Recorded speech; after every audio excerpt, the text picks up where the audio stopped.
Well, when you talk quarterbacks in the 2015 NFL Draft, it starts with Jameis Winston and Marcus Mariota. The big question is, perhaps after those two, who is that third or maybe even their fourth guy? And we may have had a couple of those guys at the recent Senior Bowl. We're here with Phil Savage, the executive director of the recent Senior Bowl, as we break down by position the performances of the week here. And we had a couple guys that you thought maybe could be that third guy in the draft. Yeah, I think there were two quarterbacks here that will at least be in the conversation as far as that third quarterback in this draft. First, Garrett Grayson, the signal caller from Colorado State, played in a pro-style system with the Rams under Coach Jim McElwain, who is now at Florida. And I thought he was the most consistent in terms of his drops, his accuracy, his arm strength was good enough, and he made some plays. The other quarterback that I think has the most potential of any that came out of our game is Bryce Petty from Baylor. Now, he has the classic NFL size, 230 pounds. He's an underrated athlete,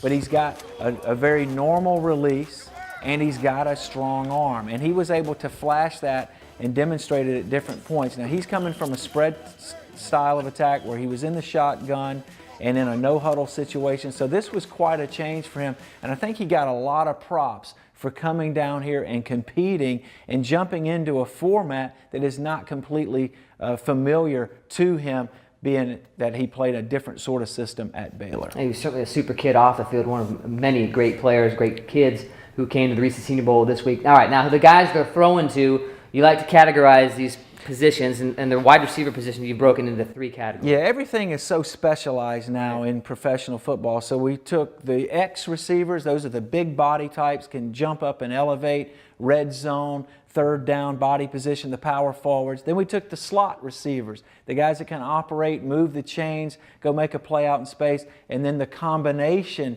type receivers, guys that perhaps could do both. And I thought there were two big receivers that stood out. Sammy Coates from Auburn. Now, he was the fourth-year junior that came in the game. I thought he showed more hands ability during the course of the week than he did at Auburn. He had some drops for the Tigers.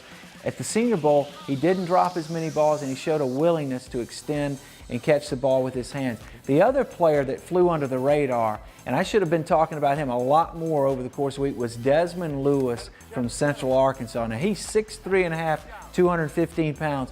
He made a play every single day in practice, and then he showed up on game day and caught 3 for 59 yards.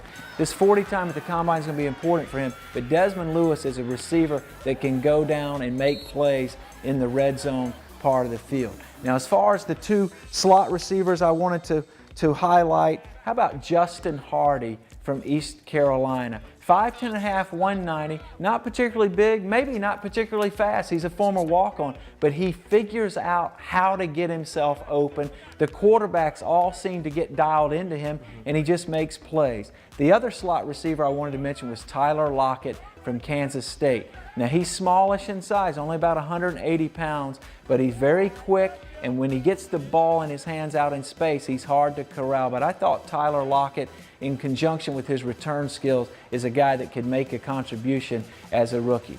As far as the combination type receivers, guys that can do maybe play outside and inside, how about Philip Dorsett from Miami? Now, he was really the star of the week at the wide receiver spot.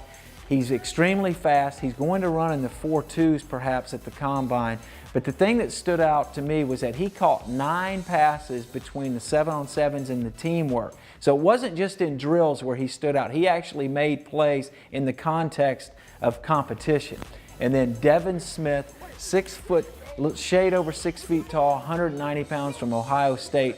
He's maybe the best vertical threat in the entire game week for us of the 14 receivers that were here. Some have him slated in the first round, but again, it wasn't just in the individual drills. He stood out in the context of the 7-on-7 and teamwork. He also caught 9 passes and seemed to be a go-to guy for the North quarterbacks. While we're talking wide receivers real quick, last year's class was incredible in the draft.